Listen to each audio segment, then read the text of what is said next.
Good Monday morning. I'm Dave Olson, the Olson Properties team. Welcome to the Olson Advantage. Today we're going to do a recap. For those of you that are new to the channel or new to these videos, feel that free to go back. You can always like and subscribe on our YouTube channel and go see any of the previous episodes. Sometimes it's very helpful because we tend to reference a lot of the previous material that we go over. On to this month's market recap. So we're going to take a hard look at the month of September and see where we're at. We're going to start off with our Crawford Market Index by market. So as we look closely, we see a lot of red on the board. We are in a balanced market, but you can see looking in that column on the right where it says change, a lot of down arrows. The most significant Avondale and Paradise Valley, and then down toward the bottom we also have a big change in Goodyear. So when we look at the teeter-totter, we see that all the seller markets are still on the left-hand side.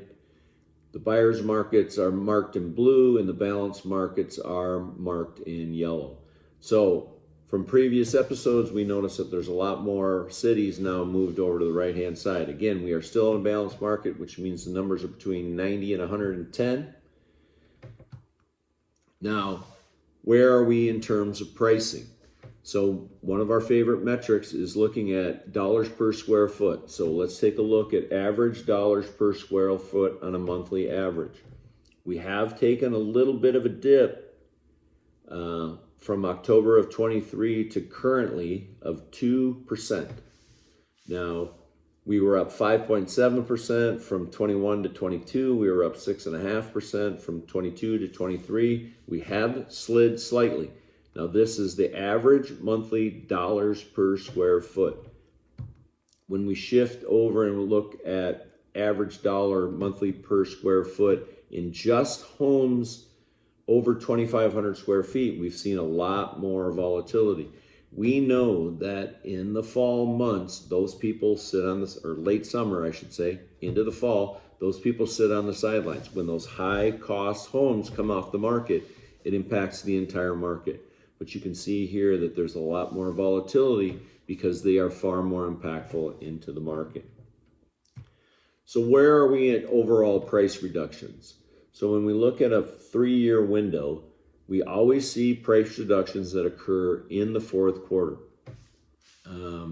as indicated by the red arrows. Now they will pop back up as we turn the page on the calendar. We talk about this is always a good opportunity to be looking. It may not be the most convenient with the holidays and everything that's going on, but it can be a great time to be a buyer. There's less people out shopping and looking now. They all kind of put it on the sideline. We don't necessarily have rates where we want them, but we can buy down, we can get the sellers to buy that rate down for us on the near term. We think this November we're going to probably see another rate cut in addition to the half point that we just took. So when we look at the contract ratio, we've talked about this quite a few different times, how similar we are to the 15 to 18 years, the 19 to 21 years. When we look at those numbers, we see that we almost have the same number of homes under contract. We have the same number of active homes in both 2015 and 23, 24. A lot of similarities. So when we look at that in a couple different circumstances, going back to the contract ratio, we always see a reduction every fall in the number of active contracts that get closed. Again, this is a lagging indicator, 30 to 60 days. But when we layer in the next slide showing what happens right after that, we always see an increase once the calendar page turns. So activity level goes up, which means more buyers, maybe some more sellers, but there's more competition. Because there's more competitions, there's less given to the buyers. We're basically in a balanced market. If you favor some of those that were in blue and not the ones in green, you're probably going to have more opportunity to get more to claw back. The green markets are going to stay green probably for the most part. We'll know next month if we add any more, but chances are those are going to stay a little closer because things will settle down. Now, when we look at overall price reductions In total, 2024, we've had 9,517 and in terms of a run rate, in terms of measured daily activity. So we're up again. We're not as good as we were in 22, but again, we're back to mirroring 18 and 19, or I'm sorry, 14 and 18 in terms of the overall amount of activity. So a lot of similar comparisons. When we look at the amount of concessions, 52%, and this is where we were last month as well, 52% of all transactions are showing some sign of concessions.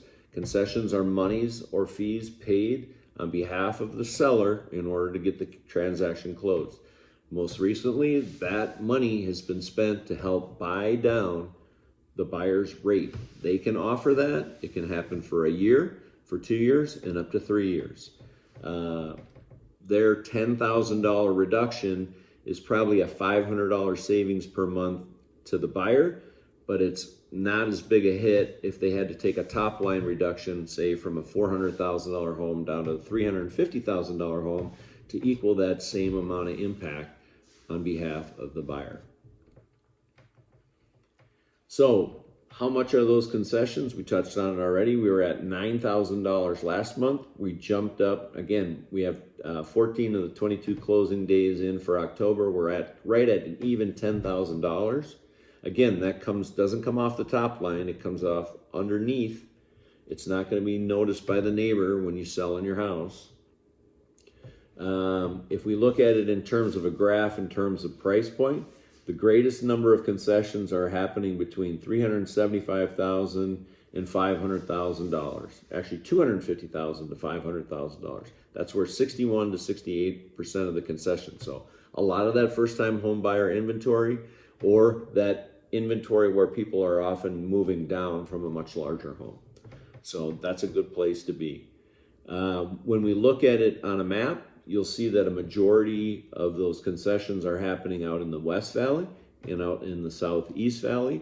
Some of that additional concession is being driven by new home construction, so those numbers are in there. If the home is finished and it's basically a spec home and they're offering a price reduction, it may end up in the MLS, and that's where it may end up in this data.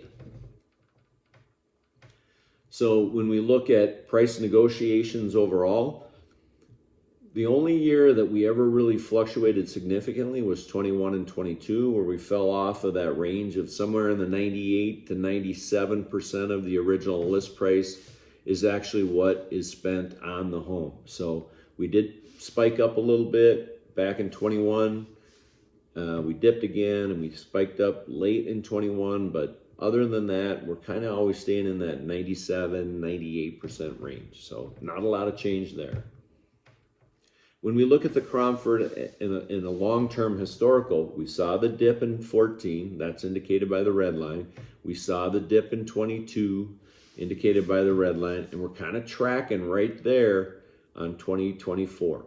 So we are right in a balanced market. We might see a slight dip between now and the end of the year, but I promise you, we'll probably come in on the left-hand side of this page, rising again, because with a